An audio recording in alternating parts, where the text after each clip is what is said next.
എപ്പോഴെങ്കിലും നിങ്ങൾ ആലോചിച്ചിട്ടുണ്ടോ നമ്മൾ എന്തുകൊണ്ടാണ് പ്രേതങ്ങളെ കാണുന്നതെന്ന്? ചിലപ്പോൾ അവർക്ക് നമ്മുടെ അടുത്ത് എന്തെങ്കിലും സംസാരിക്കാനുണ്ടാവും, അല്ലെങ്കിൽ ആഫ്റ്റർ ലൈഫിലോ ഭൂമിക്കടിയിലോ കുടുങ്ങിക്കിടക്കുന്നുണ്ടാവും.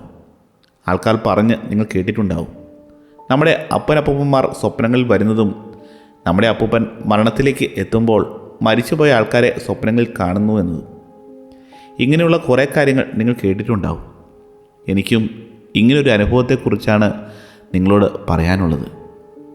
എൻ്റെ കുട്ടിക്കാലത്ത് മറക്കാനാവാത്ത ഒരു അനുഭവം എനിക്കുണ്ടായിട്ടുണ്ട്.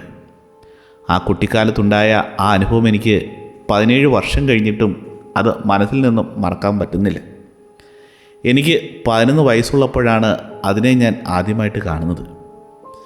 ഞങ്ങൾ വലിയ പൈസയുള്ള കൂട്ടത്തിലുള്ള ആൾക്കാരല്ല.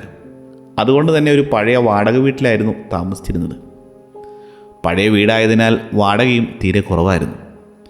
അച്ഛനും അമ്മയ്ക്കും സ്ഥിരമായൊരു ജോലിയില്ലായിരുന്നു. പിന്നെ ഞങ്ങൾ മക്കളും ഉള്ളതുകൊണ്ട് എല്ലാം ഒത്തിണങ്ങി പോകണമെങ്കിൽ വാടക കുറഞ്ഞ ഒരു വീട് തന്നെ ആവശ്യമായിരുന്നു.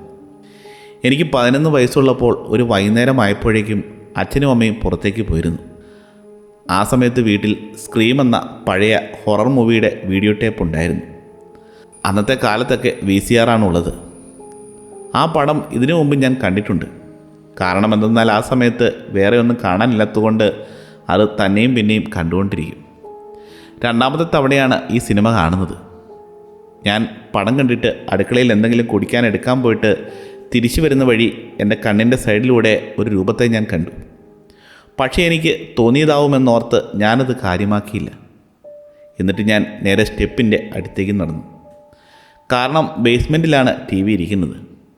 ഞാൻ ബേസ്മെൻറ്റിലുള്ള സോഫയിൽ കയറിയിരുന്ന് TV ഓണാക്കി സിനിമ പ്ലേ ചെയ്തു. അപ്പോഴാണ് ഞാൻ ശ്രദ്ധിച്ചത് അവിടെ ആകെ ഒരു ഇരുട്ട് പരന്നതുപോലെ. പക്ഷേ അതിനെപ്പറ്റിയൊന്നും ഞാൻ കൂടുതൽ ആലോചിക്കാൻ നിന്നില്ല. കാരണം സമയം രാത്രിയായിരുന്നു.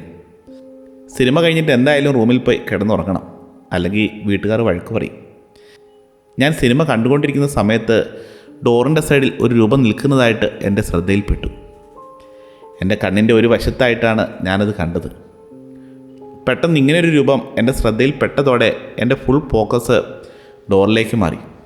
ഞാൻ കുറച്ചു നേരം തുറച്ചു നോക്കി.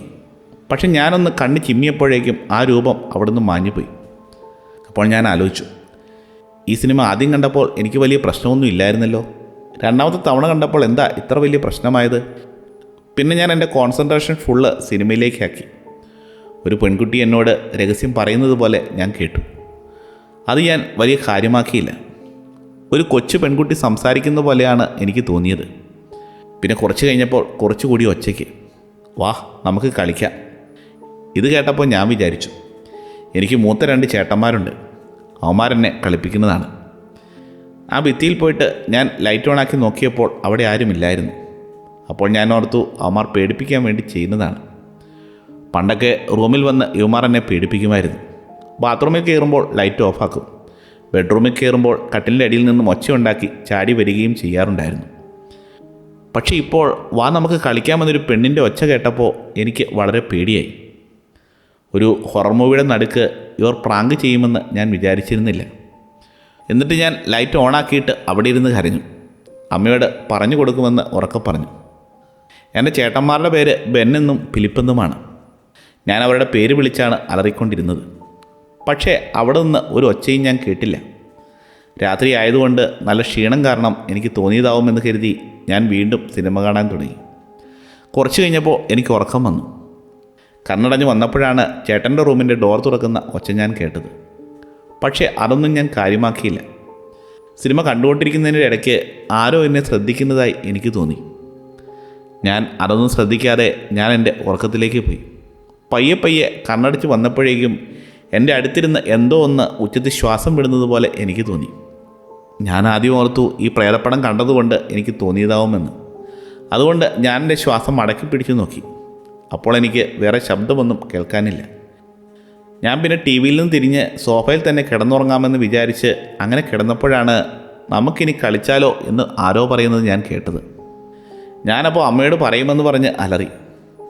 ഇത് കേട്ട് എൻ്റെ 2 ചേട്ടന്മാർ അവിടേക്ക് വന്നിട്ട് നീ എന്തിനാണിങ്ങനെ അലറുന്നതെന്ന് ഫിലിപ്പ് ചോദിച്ചു. ഞാൻ അന്താളിച്ച് അവരെ നോക്കി. അവരുടെ മുഖത്ത് ഇങ്ങനെ ഒരു സംഭവം ഉണ്ടായതിനെപ്പറ്റിയുള്ള ഒരു അറിവുമില്ലായിരുന്നു. അവർ എന്നോട് നീ എന്തിനാ ഇങ്ങനെ കിടന്ന് അലറുന്നതെന്ന് പിന്നെയും ചോദിച്ചു. അപ്പോൾ ഞാൻ പറഞ്ഞു, നിങ്ങൾ മര്യാദയ്ക്ക് ഇരുന്നില്ലെങ്കിൽ അമ്മ വരുമ്പോൾ അമ്മയുടെ അടുത്ത് പറഞ്ഞു കൊടുക്കുമെന്ന്. അപ്പോഴാണ് ഞാൻ ആലോചിച്ചത്, ഇവർ മുകളിൽ നിന്നാണല്ലോ ഇങ്ങോട്ട് വന്നത്. അപ്പോൾ മുമ്പ് ഇവിടെ ഉണ്ടായിരുന്നത് ആരായിരുന്നു?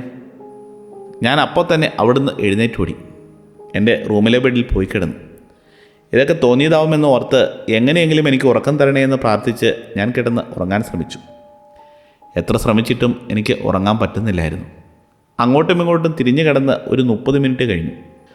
അപ്പോഴാണ് എൻ്റെ ബെഡ്റൂമിൻ്റെ ഡോർ ആരോ പയ്യെ തുറക്കുന്ന സൗണ്ട് ഞാൻ കേട്ടത്. ഞാൻ ചാടി എഴുന്നേറ്റ് ബെഡിലിരുന്നു. എന്നിട്ട് എൻ്റെ കണ്ണ് മെല്ലെ തുറന്നു. കണ്ണ് തുറന്നപ്പോൾ എൻ്റെ ശരീരമാകെ പേടിച്ച് ഐസ് പോലെ തണുത്തിട്ടുണ്ടായിരുന്നു. നോക്കിയപ്പോൾ എൻ്റെ മുറിയിലെ ഒരു മൂലയിൽ ഒരു ചെറിയ പെൺകുട്ടി നിൽക്കുന്നതായിട്ടാണ് ഞാൻ കണ്ടത്. കണ്ടു കഴിഞ്ഞാൽ ഒരു 6-7 വയസ്സ് തോന്നിക്കും. നല്ല കറുത്ത നീളമുള്ള മുടിയായിരുന്നു ആ പെൺകുട്ടിക്ക്. ഇരുണ്ട നിറമുള്ള ഒരു നൈറ്റ് ഡ്രസ്സാണ് ഇട്ടിരിക്കുന്നത്. ആ പെൺകുട്ടി എൻ്റെ മുഖത്തേക്ക് കണ്ണുപോലും ചിമ്മാറെ നോക്കി നിൽപ്പുണ്ടായിരുന്നു.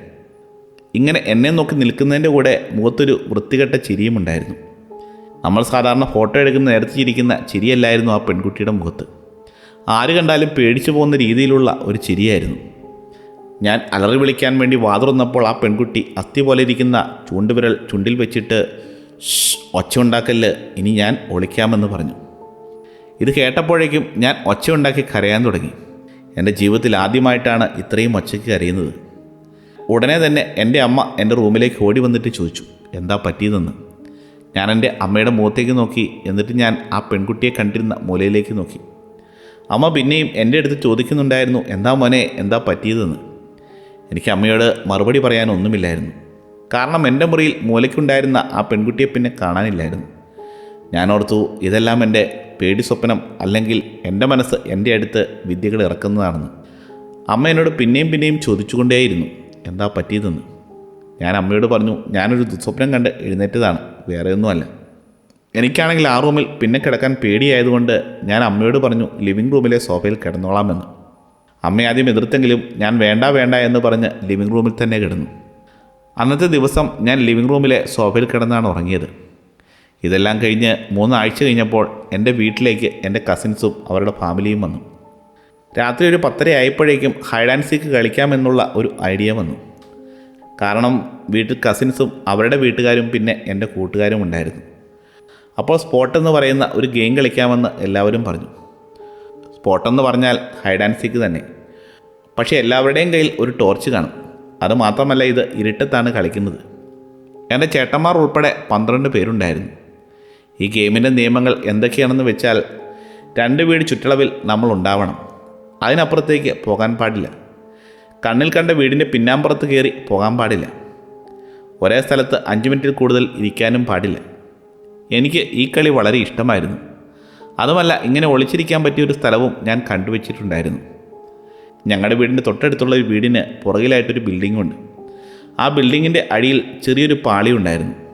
അതിൻ്റെ അടിയിലോട്ട് കയറിയിരുന്നാൽ ആർക്കും കണ്ടുപിടിക്കാൻ പറ്റില്ല. അങ്ങനെ വീടിൻ്റെ തൊട്ടടുത്തുള്ള വീടിലെ ഉടമസ്ഥൻ ഞങ്ങളുടെ വീട്ടുകാരുടെ കൂടെ ഉണ്ടായിരുന്നു. അവർക്ക് പിന്നെ എന്നെ അറിയാവുന്നതുകൊണ്ട് അവരുടെ വീട്ടിൽ കയറിയാലും എനിക്ക് പ്രശ്നമൊന്നുമില്ല എന്ന് എനിക്കറിയാമായിരുന്നു. ഗെയിം സ്റ്റാർട്ട് ചെയ്തതിന് ശേഷം ഞാൻ ഈ പറഞ്ഞ സ്ഥലത്തേക്ക് പോയി. ഇഴഞ്ഞു വേണമായിരുന്നു കയറാൻ. കാരണം ഈ ബിൽഡിങ്ങിൻ്റെ അടിയിലായിരുന്നു ഞാൻ ഈ പറഞ്ഞ സ്ഥലം. ഇങ്ങനെ കയറിക്കഴിഞ്ഞപ്പോൾ എന്നെ ആരും കണ്ടുപിടിക്കില്ല എന്ന് എനിക്ക് ഉറപ്പായിരുന്നു. ഞാനിവിടെ 2-3 മിനിറ്റോളം ഇരുന്നു. 5 മിനിറ്റ് കൂടുതൽ ഇരിക്കാൻ പാടില്ല എന്നുള്ളതാണ് ഗെയിമിൻ്റെ നിയമം. ഞാനവിടെ ഇങ്ങനെ ഇരുന്നു കൊണ്ടിരുന്നപ്പോൾ എൻ്റെ കൂട്ടുകാരൻ മൈക്ക് ആ വഴി ഫ്ലാഷ് ലൈറ്റ് അടിച്ച് വരുന്നത് ഞാൻ കണ്ടു. ഇവനെന്തോ ഞാനിങ്ങോട്ട് കയറി വരുന്ന കണ്ടിട്ട് വന്നതാണെന്ന് എന്നുള്ള രീതിയിൽ ഞാൻ ഇരിക്കുന്ന സ്ഥലത്തേക്ക് വന്നു. എന്നിട്ട് കുനിഞ്ഞ് എൻ്റെ മുഖത്തേക്ക് ഫ്ലാഷ് അടിച്ചു. എന്നിട്ട് സ്പോട്ടെന്ന് പറഞ്ഞു. സ്പോട്ടെന്ന് പറഞ്ഞു കഴിഞ്ഞാൽ കണ്ടുപിടിച്ചു എന്നർത്ഥം. എന്തായാലും ആരും എന്നെ കണ്ടുപിടിക്കാൻ പോകുന്നില്ല എന്ന് വിചാരിച്ചിരുന്ന സ്ഥലത്ത് ഞാൻ അവിടെ തന്നെ ഇരുന്നു കൊണ്ട് അവനോട് ചോദിച്ചു, നീ എങ്ങനെയാ എന്നെ കണ്ടുപിടിച്ചതെന്ന്. അപ്പോൾ അവൻ എൻ്റെ മുഖം ശ്രദ്ധിക്കുന്നുണ്ടായിരുന്നു. അവൻ എല്ലായിടത്തോടും കണ്ണോടിച്ചു നോക്കിയിട്ട് എന്നോട് ആശ്ചര്യത്തോടെ ചോദിച്ചു, അവൾ എവിടെ പോയി? ഞാൻ അവളെ കുറേ നേരമായിട്ട് ഫോളോ ചെയ്യുന്നുണ്ടായിരുന്നു. അവൾ ഇതിൻ്റെ അടിയിലേക്ക് കയറുന്നതാണ് ഞാൻ കണ്ടത്. അതവൻ തമാശയ്ക്ക് പറഞ്ഞതാണെന്ന് ഓർത്ത് ഞാൻ വലിയ കാര്യമാക്കിയെടുത്തില്ല. പക്ഷേ ഇവൻ പറഞ്ഞ പെൺകുട്ടി ആരാണെന്ന് എനിക്ക് ചെറുതായി മനസ്സിലായിരുന്നു. ഞാൻ എന്നിട്ട് അവനോട് ചോദിച്ചു, ആ പെൺകുട്ടി എന്ത് ഡ്രസ്സാണ് ഇട്ടിരുന്നത്? അവനത് പറഞ്ഞപ്പോഴേക്കും എൻ്റെ ചങ്ക് പെട്ടെന്നിടിച്ച് ഒരു തണുപ്പ് അനുഭവപ്പെട്ടു. നല്ല മുടിയുണ്ടായിരുന്നു. ഡ്രസ്സിൻ്റെ കളർ ഒരു ചാര കളറായിരുന്നു. അത് കണ്ടപ്പോൾ തന്നെ എനിക്ക് വളരെ വിചിത്രമായി തോന്നി. ഞാനോർത്തു ഇവിടെയുള്ള ഏതെങ്കിലും ഒരാളുടെ അനിയത്തിയോ പെങ്ങളോ ആയിരിക്കുമെന്ന്. ഇത് കേട്ടപ്പോഴേക്കും ഞാൻ ഇരുന്നിരുന്ന സ്ഥലത്ത് നിന്ന് എഴുന്നേറ്റ് അവൻ്റെ മുഖത്തേക്ക് തുറച്ചു നോക്കി. എന്നിട്ട് ഞാൻ അവനോട് ചോദിച്ചു, എടാ, ഇവിടെ ഞാൻ അല്ലാണ്ട് വേറെ ആരും വന്നിട്ടില്ല. നിന്നെ അല്ലാണ്ട് ഒരു പെണ്ണിനെയും ഞാൻ ഇവിടെ കണ്ടിട്ടില്ല എന്ന് ഞാൻ മൈക്കിനോട് പറഞ്ഞു. അവൻ ഫ്ലാഷ് ലൈറ്റ് അടിച്ച് ഞാൻ ഒളിച്ചിരുന്ന സ്ഥലത്തേക്ക് നോക്കി. അപ്പോൾ അവൻ്റെ മുഖഭാവം മാറുന്നത് ഞാൻ കണ്ടു. എന്നിട്ട് അവൻ പേടിച്ചതുപോലെ പറഞ്ഞു, ഈ കളി എനിക്കിഷ്ടമല്ല, എന്തായാലും ഞാൻ വീട്ടിൽ പോവാ. ഞാൻ നിന്നെ കണ്ടുപിടിച്ചു, നീ ഇനി ബാക്കിയുള്ളവരെ കണ്ടുപിടിക്കുക എന്ന് പറഞ്ഞ് അവൻ്റെ കയ്യിലിരുന്ന ഫ്ലാഷ് ലൈറ്റ് എൻ്റെ കയ്യിലോട്ട് തന്നിട്ട് അവൻ വീട്ടിലേക്ക് പോയി. മൈക്ക് അവിടെ നിന്ന് പോയി കഴിഞ്ഞപ്പോൾ ഞാനവിടെ ഒറ്റയ്ക്കല്ല എന്ന് എനിക്ക് തോന്നി. ഞാൻ ഒളിച്ചിരുന്ന സ്ഥലത്ത് നിന്ന് ആരോ എന്നെ നോക്കുന്നത് പോലെ എനിക്ക് തോന്നി. ഞാൻ അപ്പോൾ തന്നെ എൻ്റെ കയ്യിലിരുന്ന ഫ്ലാഷ് ലൈറ്റ് ആ വഴിയിലേക്ക് അടിച്ചു. അപ്പോഴേക്കും ഒരു വൃത്തികെട്ട കൈ പുറകിൽ നിന്ന് എൻ്റെ കാലിൽ പിടിച്ചു. ഞാൻ പേടിച്ച് ഓടാൻ തുടങ്ങി. പക്ഷേ എൻ്റെ കാലിൽ അങ്ങനെ പിടിച്ചിട്ടുള്ളത് കൊണ്ട് ഞാൻ അവിടെ വീണു. എൻ്റെ മുഖം നനഞ്ഞ പുല്ലിൽ പോയി ഇടിച്ചു. എൻ്റെ തലയിടിച്ചതുകൊണ്ട് ഞാൻ 2 സെക്കൻഡ് അവിടെ കിടന്നു. ഞാൻ എണീറ്റ് എൻ്റെ തലയൊന്ന് ഉയർത്തി നോക്കിയപ്പോൾ എൻ്റെ മുഖത്ത് നിന്ന് ഒരു 2 അടി മാറി 2 കാലുകൾ ഞാൻ കണ്ടു. അത് കണ്ട് ഞാൻ ഞെട്ടി 2 കൈയും കുത്തി ഞാൻ പുറകിലേക്ക് മാറി. എൻ്റെ വായിൽ നിന്ന് ഒരക്ഷരം വന്നില്ല, പേടിച്ചിട്ട്. ഞാൻ എൻ്റെ റൂമിൽ കണ്ട അതേ പെൺകുട്ടി. റൂമിൽ കണ്ടപ്പോൾ ആ പെൺകുട്ടിയുടെ മുഖത്ത് ഒരു ചിരിയുണ്ടായിരുന്നു. പക്ഷേ ഇപ്പോൾ നിൽക്കുന്നത് ഒരു വൃത്തികെട്ട രീതിയിലായിരുന്നു. എന്തോ ദേഷ്യപ്പെട്ട് നിൽക്കുന്നത് പോലെ അവൾ ഇങ്ങനെ പറഞ്ഞു, ഇതെൻ്റെ ഹൈഡ് സ്പോട്ടാണ്. എന്തോ കരയുന്ന പോലെയാണ് ആ പെൺകുട്ടി പറഞ്ഞത്. കൈയെല്ലാം ചെളി പിടിച്ചിരുന്നു. കണ്ണിലാണെങ്കിൽ ജീവനില്ലാത്തതുപോലെ മുഴുവൻ ഇരുട്ട് മൂടിയാണ് കാണുന്നത്. ആ പെൺകുട്ടി കരയാൻ തുടങ്ങി. ആ കരച്ചിൽ എൻ്റെ ചെവിയിൽ തട്ടി ചെവി വേദനിക്കുന്ന പോലെ തോന്നി. ഇതെല്ലാം നിൻ്റെ കുഴപ്പമാണ് എന്ന് പറഞ്ഞു. ഇതിങ്ങനെ പറയുമ്പോൾ എനിക്ക് മനസ്സിലായി ഈ ഗെയിമിനെ പറ്റിയല്ല, വേറെ എന്തോ ഒന്നിനെപ്പറ്റിയാണ് പറയുന്നതെന്ന്. അവൾ പെട്ടെന്ന് എൻ്റെ നേർക്ക് ചാടി. ഞാൻ പെട്ടെന്ന് കയ്യിൽ കയറി പിടിച്ച് ഞാൻ അലറാൻ തുടങ്ങി. അവസാനമായി ഞാൻ ഓർക്കുന്നത് അവളുടെ കറുത്തിരുണ്ട കണ്ണുകളാണ്. എൻ്റെ കണ്ണിലപ്പോഴേക്കും ഇരുട്ട് മൂടിയിരുന്നു.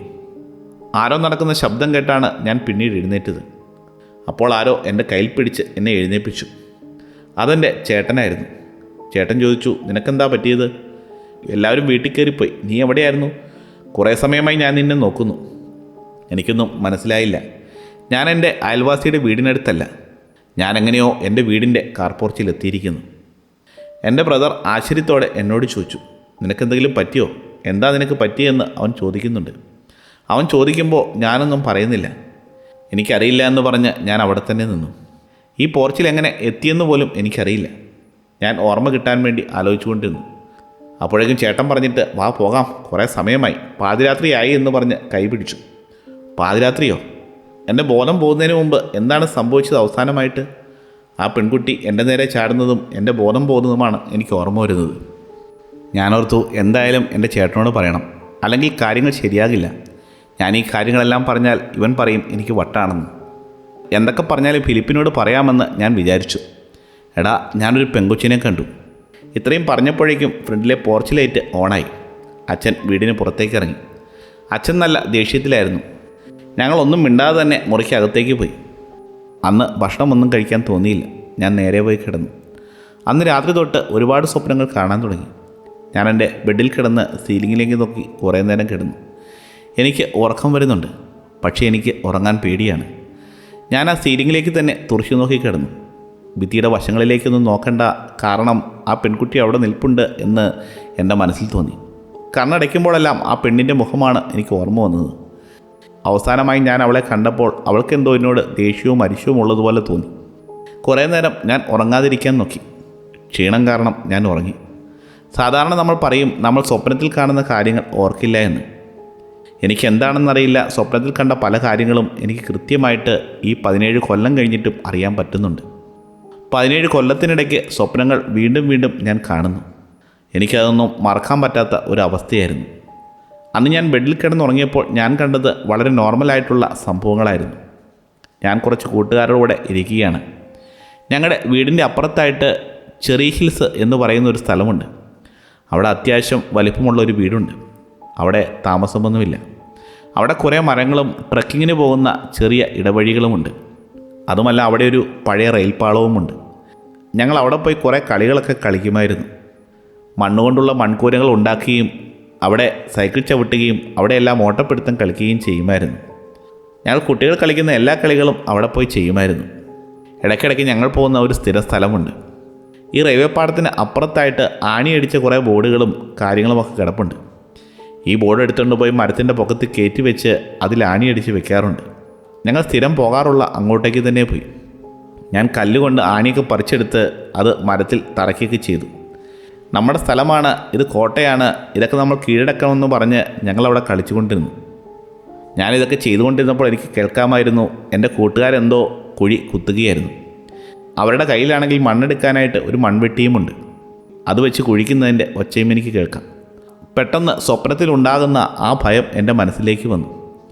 എൻ്റെ കാലിൽ നിന്നും ഭയം കയറി എൻ്റെ തൊണ്ടക്കുഴിയിൽ എത്തിയതുപോലെ എനിക്ക് തോന്നി. അവർ കുഴിയെടുക്കുന്ന ഭാഗത്തേക്ക് ഞാൻ നോക്കിയപ്പോഴേക്കും അവരെ കാണുന്നില്ല. അതുമല്ല, അവർ കുഴിച്ചുകൊണ്ടിരുന്ന കുഴിയും കാണുന്നില്ല, ആ മൺവെട്ടിയും കാണുന്നില്ല. ഇവർ എൻ്റെ കൂടെ ഇല്ലായിരുന്നു എന്ന് വരെ ഞാൻ ആലോചിച്ചു. പിന്നെ അതുമല്ല, അവിടെ മുഴുവൻ കൂരിരുട്ടായി. അങ്ങോട്ടുള്ള എല്ലാ വെളിച്ചവും തടയുന്നത്ര വലിപ്പമുള്ള മരങ്ങളാണ് അവിടെ. ഇരുട്ടായതുകൊണ്ട് തന്നെ ഞാൻ വളരെ പ്രയാസപ്പെട്ട് അങ്ങോട്ടേക്ക് നോക്കി. ഞാനിങ്ങനെ പോയപ്പോൾ എൻ്റെ കണ്ണിലൊന്ന് തടഞ്ഞു. അവിടെ അരുവിക്കടുത്തായിട്ട് ആരോ നൈറ്റ് ഗൗൺ ധരിച്ച് ഇരിക്കുന്നു. അത് കണ്ടിട്ട് ഞാൻ ഞെട്ടി അവിടെ തന്നെ നിന്നു. ആ പെൺകുട്ടി എൻ്റെ അടുത്തേക്ക് മെല്ലെ നടന്നു വരികയാണ്. വശങ്ങളിലെ കൈകൾ അനക്കാതെയാണ് എൻ്റെ അടുത്തേക്ക് നീങ്ങുന്നത്. അപ്പോഴാണ് എനിക്ക് മനസ്സിലായത് ഈ പെൺകുട്ടി വരുന്നത് പുറംതിരിഞ്ഞാണ്. അല്പം കഴിഞ്ഞപ്പോൾ ഈ പെൺകുട്ടിയുടെ തല 180 ഡിഗ്രി തിരിഞ്ഞു. ആ തല തിരിയുന്ന ശബ്ദം ഞാൻ വ്യക്തമായി കേട്ടു. ആ സമയം പെൺകുട്ടിയുടെ കറുത്ത കണ്ണുകൾ എന്നെ നോക്കുകയാണ്. പുറകുവശമാണ് കാണുന്നെങ്കിലും പുറകിലോട്ടാണ് എന്നെ നോക്കുന്നത്. ഒരിക്കലും ആർക്കും ഇങ്ങനെ തലതിരിക്കാൻ സാധിക്കില്ല. ഇത് കണ്ടതും എൻ്റെ നെഞ്ച് വല്ലാതെ ഇടിച്ചു തുടങ്ങി. മാത്രമല്ല, അവിടെ പരിസരത്ത് വേറെ ഒരു ശബ്ദവും ഉണ്ടായിരുന്നില്ല. അവിടെ മുഴുവൻ നിശബ്ദമായിരുന്നു. ഇത് കണ്ട് പേടിച്ചിട്ട് എൻ്റെ കണ്ണടച്ചു. എൻ്റെ മനസ്സ് പറഞ്ഞു എന്തോ സംഭവിക്കാൻ പോകുന്നുവെന്ന്. ഉറക്കത്തിലാണോ അതോ റിയലായിട്ടാണോ ഞാനിത് കാണുന്നതെന്ന് എനിക്കെപ്പോൾ മനസ്സിലാകുന്നില്ല. എന്താണിത് എന്ന് ആലോചിച്ചുകൊണ്ടിരുന്നപ്പോഴേക്കും പെട്ടെന്നാരോ എൻ്റെ കയ്യിൽ കയറി പിടിച്ചു. ഞാനപ്പോൾ മരിച്ചു പോകും എന്ന അവസ്ഥയിലായി. എന്നിട്ട് എന്നോട് പറഞ്ഞു, അവരെല്ലാം പോയി, എൻ്റെ കൂടെ നിനക്ക് കളിക്കാൻ പറ്റുമോ എന്ന്. എനിക്കുറപ്പായി ബേസ്മെൻറ്റിൽ കേട്ട അതേ ശബ്ദമാണ് ഇതെന്ന്. ഞാൻ മുമ്പ് കേട്ടതുപോലെ ദേഷ്യപ്പെട്ട് വളരെ വൃത്തികെട്ട ശബ്ദത്തിലല്ല അത് പറഞ്ഞത്, വേറെ എന്തോ ഒരു സ്വരത്തിലാണ്. ഞാൻ പെട്ടെന്ന് തന്നെ എന്താ പറയുന്നതെന്ന് ഇങ്ങനെ ആലോചിച്ചു.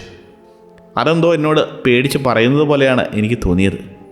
ഇപ്പോൾ എൻ്റെ മനസ്സിൽ അധികം ഭയം തോന്നിയില്ല. ഞാൻ കണ്ണു തുറന്ന് നോക്കാമെന്ന് വിചാരിച്ചു. പക്ഷെ ഞാനെടുത്ത ഏറ്റവും മോശമായൊരു തീരുമാനമായിരുന്നു അത്. എൻ്റെ തൊട്ടടുത്ത് ചേർന്നാണ് ആ പെണ്ണിരിക്കുന്നത്. ആ പെൺകുട്ടിയുടെ ശരീരം നിറയെ ചോര, പക്ഷെ പുറത്ത് കാണത്തക്ക ഒരു മുറിവുമില്ല. വസ്ത്രമാണെങ്കിൽ ഇടയ്ക്ക് കീറിയിട്ടുണ്ട്. പണ്ടൊക്കെ ഈ പെൺകുട്ടിയെ കണ്ടത് ഇത്തിരി ദൂരെയാണെങ്കിലും ഇത് വളരെ അടുത്താണ്. ശരീരത്തിൽ കാണുന്നത് ചെളിയല്ല, ചോര കട്ട പിടിച്ചതാണെന്ന് എനിക്ക് മനസ്സിലായി.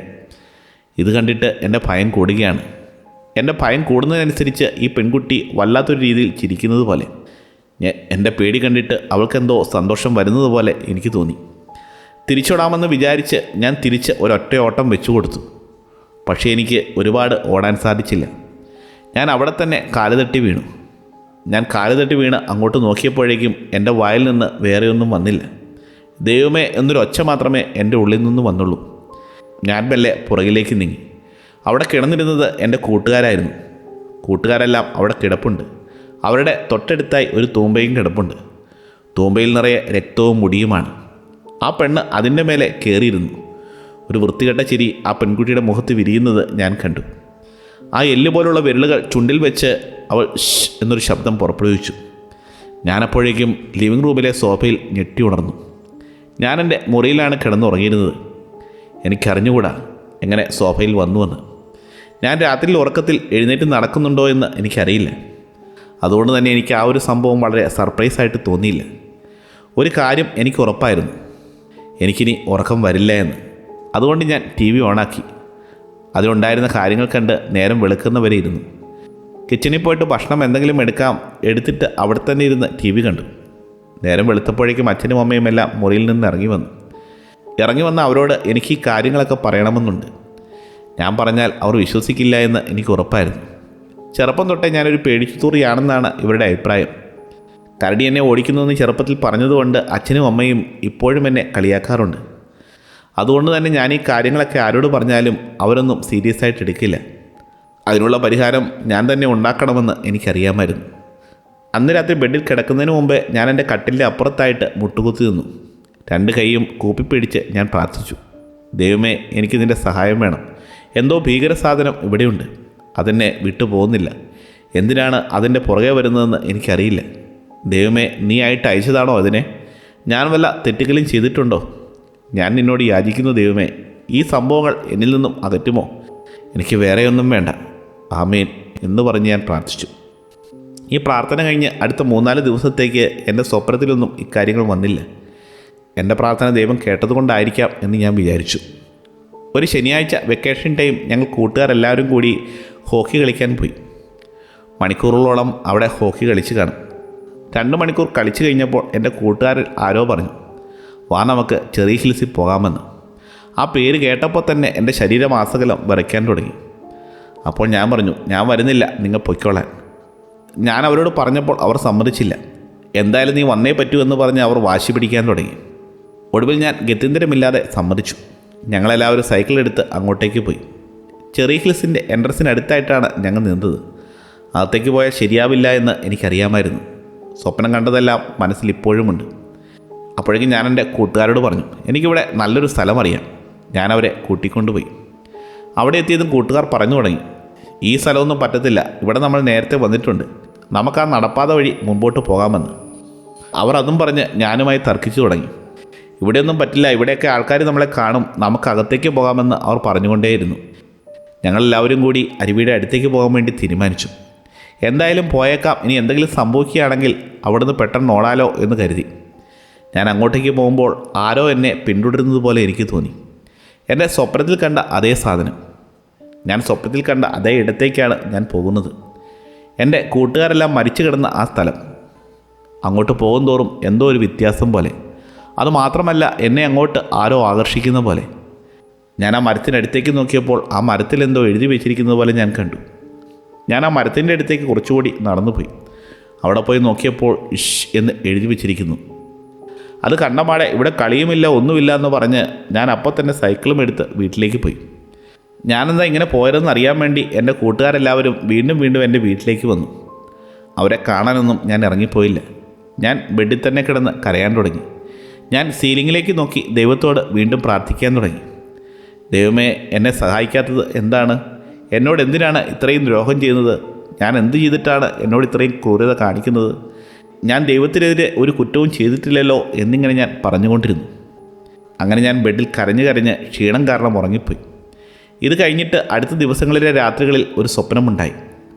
അത് അത്ര പേടിപ്പെടുത്തുന്നതായിരുന്നില്ല. ഞാനൊരു സ്ലൈഡ് ഷോ കാണുന്നത് പോലെ ഒരു സ്വപ്നം അങ്ങനെ കണ്ടുകൊണ്ടിരുന്നു. ഞാൻ നോക്കുമ്പോൾ ഒരു പഴയ വീടാണ്. ആ വീട് കണ്ടാൽ തന്നെ അറിയാം അത്യാവശ്യം പഴക്കമുണ്ടെന്ന്. ആ വീടിൻ്റെ തൊട്ടപ്പുറത്തായിട്ട് ഒരു വലിയ മരം നിൽപ്പുണ്ട്. അവിടെ കുട്ടികൾ അങ്ങോട്ടും ഇങ്ങോട്ടും ഓടി കളിക്കുന്നുണ്ട്. ഞാൻ നോക്കുമ്പോൾ അതിനകത്ത് ഒരു ചെറിയ കുട്ടിയുണ്ട്. ആ കുട്ടിയാണെങ്കിൽ നിലത്തോട്ട് തന്നെ നോക്കി നിൽക്കുകയാണ്. ബാക്കിയുള്ള പിള്ളേരെല്ലാവരും ഈ പെങ്കൊച്ചിനെ ഒറ്റയ്ക്കാക്കിയിട്ട് ഓടിപ്പോയി. ആ കുട്ടി കരയുന്ന പോലെയാണ് നിൽക്കുന്നത്. ആ കുട്ടിയുടെ മുഖത്ത് കരച്ചിൽ മാറി പിന്നെ ദേഷ്യം വരുന്നത് ഞാൻ കണ്ടു. പെട്ടെന്ന് അവിടെ മുഴുവൻ ഇരുട്ടായി.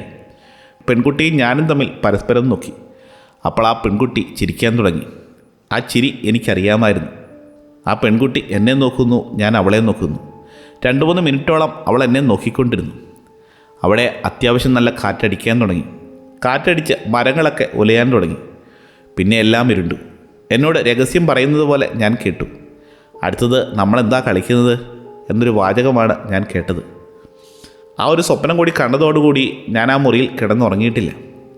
രാത്രി ഉറങ്ങാതിരിക്കുന്നതാണ് നല്ലതെന്നൊരു തീരുമാനത്തിൽ ഞാനെത്തി. രാത്രി ഇരുട്ടത്ത് ഒറ്റയ്ക്കിരിക്കുമ്പോഴാണ് ആ പെൺകുട്ടി വരുന്നതെന്ന് എനിക്ക് മനസ്സിലായി. പക്ഷെ സ്വപ്നത്തിൽ ഇത് കാണുമ്പോൾ എനിക്ക് വലിയ പ്രശ്നമില്ല.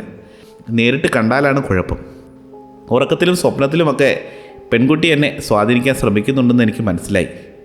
എനിക്ക് അവളെ അല്ലാണ്ട് മറ്റൊന്നും കാണാൻ പറ്റുന്നില്ല. ആ സമയമായപ്പോഴേക്കും ഞാൻ രാത്രിയിൽ TV കാണാൻ തുടങ്ങി. കുറേ നാളത്തേക്ക് ആരും എന്നെ കണ്ടുപിടിച്ചില്ല ഞാൻ രാത്രിയിൽ ഈ TV കാണുന്ന കാര്യം. വെള്ളം കുടിക്കാൻ വേണ്ടി രാത്രിയിൽ ആരെങ്കിലും എഴുന്നേറ്റ് വരുമ്പോഴേക്കും ഞാൻ TV ഓഫാക്കി ആ സോഫയിൽ തന്നെ കിടക്കും. എൻ്റെ ഈ പരിപാടി വീട്ടുകാർ അറിഞ്ഞില്ല. അവസാനം എനിക്ക് മനസ്സിലായി, രാവിലെ കിടന്നുറങ്ങിയാൽ ഇത്രയും പ്രശ്നമുണ്ടാകില്ല. വേറൊരു കാര്യം എനിക്ക് മനസ്സിലായത്, എൻ്റെ ഭയം കാരണമാണ് ഈ പെൺകുട്ടി എൻ്റെ പുറകെ കൂടിയിരിക്കുന്നതെന്ന്. എൻ്റെ അടുത്തേക്ക് വരാനുള്ള ഏറ്റവും വലിയ കാരണം എൻ്റെ പേടിയാണെന്ന് എനിക്ക് മനസ്സിലായി. നേരം വിളക്കുമ്പോൾ എനിക്ക് പ്രശ്നമൊന്നുമില്ല. പുലർച്ചെ ഞാൻ വളരെ സേഫാണല്ലോ എന്ന് എനിക്ക് മനസ്സിലായി. അങ്ങനെ കുറച്ച് നാൾ കടന്നുപോയി. ആ പെൺകുട്ടിയെപ്പറ്റിയുള്ള ചിന്തകളൊക്കെ എൻ്റെ മനസ്സിൽ നിന്നും പോയി തുടങ്ങി. ഞാൻ തിരികെ പഴയ പോലെ ബെഡിൽ പോയി കിടന്നുറങ്ങാൻ തുടങ്ങി. അവിടെ കിടന്നുറങ്ങിയപ്പോൾ പ്രത്യേകിച്ച് പ്രശ്നങ്ങളൊന്നും ഉണ്ടായില്ല. പ്രധാനമായിട്ടും സംഭവിച്ചതെന്തെന്ന് പറഞ്ഞാൽ അതല്പം പ്രശ്നമുള്ളതായിരുന്നു. അതാണ് എൻ്റെ ജീവിതത്തിലെ അവസാനത്തെ ഏറ്റവും പേടിപ്പെടുത്തുന്ന ഒരു സംഭവം. അന്ന് ഞാൻ ഉറങ്ങിക്കഴിഞ്ഞ് രാത്രിയായപ്പോൾ എഴുന്നേറ്റു. എൻ്റെ കർട്ടനിൽ നന്നായി കാറ്റടിക്കുന്നുണ്ട്. കർട്ടൻ എൻ്റെ മുഖത്ത് വന്ന് തട്ടിയപ്പോഴാണ് ഞാൻ എഴുന്നേൽക്കുന്നത്. എനിക്ക് അത്യാവശ്യം അലർജിയൊക്കെ ഉള്ളതുകൊണ്ട് ജനലൊക്കെ അടച്ചിട്ടാണ് ഞാൻ കിടക്കുന്നത്. പിന്നെ എങ്ങനെയാണ് ജനൽ തുറന്നതെന്ന് എനിക്കറിയില്ല. സാധാരണ ഞാൻ മുറിയിലെ ജനൽ തുറക്കാറില്ല. ഞാൻ ജനൽ അടയ്ക്കാൻ വേണ്ടി അങ്ങോട്ട് പോയപ്പോഴേക്കും ഒരു ചെറിയ ചിരി കേൾക്കാൻ തുടങ്ങി. വീടിൻ്റെ ഫ്രണ്ടിലെ മുറ്റത്തു നിന്നാണ് ഈ ചിരി വരുന്നത്. കുട്ടികൾ ചിരിക്കുന്ന പോലെയാണ് എനിക്ക് തോന്നിയത്. അങ്ങോട്ട് ചെന്ന് നോക്കിയപ്പോഴാണ് എനിക്ക് മനസ്സിലായത് എൻ്റെ ശരീരത്തിന് അത്ര കൺട്രോൾ ഇല്ല എന്ന്. എന്തോ ഒരു സ്ലീപ്പ് പാരാലിസിസ് വരുന്ന ഒരു അവസ്ഥയിലായിരുന്നു അപ്പോൾ. ഞാനൊരു റോബോട്ടിനെ പോലെയാണ് ജനലിൻ്റെ അടുത്തേക്ക് നീങ്ങുന്നത്. ഞാൻ ജനലിൻ്റെ അടുത്തെത്തിയപ്പോഴേക്കും എൻ്റെ സ്വന്തം കൈ പോലും അനക്കാൻ പറ്റുന്നില്ല. ഞാൻ നോക്കുമ്പോൾ ചെറിയൊരു പെൺകുട്ടി എൻ്റെ മുറ്റത്തെ പുല്ലിലൊക്കെ പാട്ടൊക്കെ പാടി കളിക്കുന്നുണ്ട്. ഞാനവളെ ശ്രദ്ധിക്കുന്ന കാര്യം അവൾക്കറിയാൻ പറ്റുന്നില്ല എന്ന് എനിക്ക് മനസ്സിലായി. എന്നെ ശ്രദ്ധിക്കാതെയാണ് അവൾ നിൽക്കുന്നത്. പക്ഷേ അവൾ ഞാൻ നിൽക്കുന്ന സൈഡിലേക്ക് നോക്കുന്നുണ്ട്. എന്നെ കണ്ടതായി നടിക്കുന്നില്ല. പെൺകുട്ടി കളിക്കുന്നത് 1 മിനിറ്റോളം ഞാൻ നോക്കിയിരുന്നു. എൻ്റെ തല മെല്ലെയൊന്ന് അനക്കാൻ ശ്രമിച്ചപ്പോഴേക്കും എൻ്റെ മുമ്പിൽ കണ്ട പെൺകുട്ടിയെ കാണുന്നില്ല. മാഞ്ഞു പോയതുപോലെ. ഞാൻ തിരിഞ്ഞു നോക്കുമ്പോൾ എൻ്റെ റൂമല്ല അത്, വേറെ ഏതോ ഒരു ബെഡ്റൂമാണ്. നോക്കിയപ്പോൾ എനിക്ക് മനസ്സിലായത് ഒരു പെൺകുട്ടിയുടെ ബെഡ്റൂമാണെന്ന്. പെൺകുട്ടിയുടെ പാവയും കളിപ്പാട്ടവുമൊക്കെ അവിടെയുണ്ട്. റൂമിലെ കളറാണെങ്കിൽ പിങ്ക് കളർ. ബാർബി ഡോളൊക്കെ നിലത്ത് കിടപ്പുണ്ട്. റൂമിലെ അലമാരിയുടെ വാതിൽ എല്ലാം തുറന്നു കിടക്കുന്നു. ഞാൻ ആ റൂമിൻ്റെ നടുക്കായിട്ട് നിൽക്കുകയാണ്. എനിക്കപ്പോഴും നീങ്ങാൻ പറ്റുന്നില്ല. ഞാനത് നോക്കിക്കൊണ്ടിരിക്കുന്ന സമയത്ത് ആ ബെഡ്റൂമിലെ ഡോർ തുറന്നു. മുറ്റത്ത് കണ്ട ആ പെൺകുട്ടി കരഞ്ഞുകൊണ്ട് ബെഡ്റൂമിനകത്തേക്ക് ഓടിക്കേറി വരികയാണ്. ഞാനവിടെ നിൽക്കുന്നുണ്ടെങ്കിലും എന്നെ ആ പെൺകുട്ടി കാണാൻ പറ്റുന്നില്ല എന്ന് തോന്നി. എൻ്റെ വശത്തുകൂടി ആ പെൺകുട്ടി ഓടിപ്പോയി. അപ്പോഴേക്കും ഞാൻ വിചാരിച്ചു, ദൈവമേ, എന്നെ കാണാൻ പറ്റുന്നില്ലേ? ചിലപ്പോൾ ഞാൻ വല്ല പ്രേതമോ ആത്മാവോ ആയി മാറിയോ? ആ പെൺകുട്ടി ഓടിപ്പോയി അലമാര തുറന്ന് അതിനുള്ളിലേക്ക് കയറി. അലമാരയിൽ കയറിയിരുന്ന് എന്നെ നോക്കി, ഞാനും നോക്കി. ഞങ്ങൾ പരസ്പരം കണ്ടു. അപ്പോഴേക്കും എനിക്ക് മനസ്സിലായി വേറെ ആരോ ബെഡ്റൂമിലേക്ക് കയറി വരുന്നുണ്ട്. കാൽപരിവാറ്റം കേൾക്കുന്നുണ്ട്. വാതിലിൻ്റെ സൈഡിൽ നിന്ന് ആരോ നടക്കുന്ന ഒച്ച കേൾക്കുന്നുണ്ട്. ഈ പെൺകുട്ടി എൻ്റെ കണ്ണിലേക്ക് തന്നെ തുറച്ചു നോക്കുന്നുണ്ട്. എനിക്ക് എന്താണെന്നൊന്നും മനസ്സിലാകുന്നില്ല. പെൺകുട്ടി കൈയെടുത്ത് ചുണ്ടത്ത് വെച്ച് ഷ് എന്ന് പറഞ്ഞ് മിണ്ടല്ലേ എന്ന് ഒച്ച കേൾപ്പിച്ചു.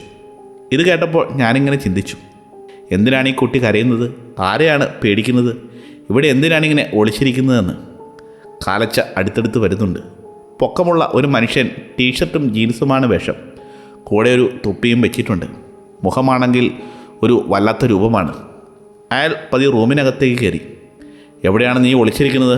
പുറത്തേക്ക് വാ, പുറത്തേക്ക് വാ എന്ന് അയാൾ പറയുന്നുണ്ട്. നീ എവിടെയാണെങ്കിലും പുറത്തേക്ക് വന്നോ എന്ന് പറഞ്ഞ് അലറുന്നു.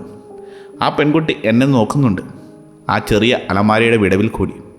ആ സമയത്തെല്ലാം ആ പെൺകുട്ടിയുടെ കണ്ണിൽ നിന്നും കണ്ണുനീർ താഴേക്ക് ഒഴുകുന്നത് എനിക്ക് കാണാൻ പറ്റുന്നുണ്ട്. അത് കണ്ടിട്ട് നീ ആരടാ എന്ന് ഞാൻ ഉറക്കെ വന്നയാളോട് ചോദിച്ചു. പക്ഷേ എൻ്റെ ചോദ്യം കേട്ടതായി അയാൾ ഭാവിക്കുന്നു പോലുമില്ല, എന്നെ നോക്കുന്നു പോലുമില്ല.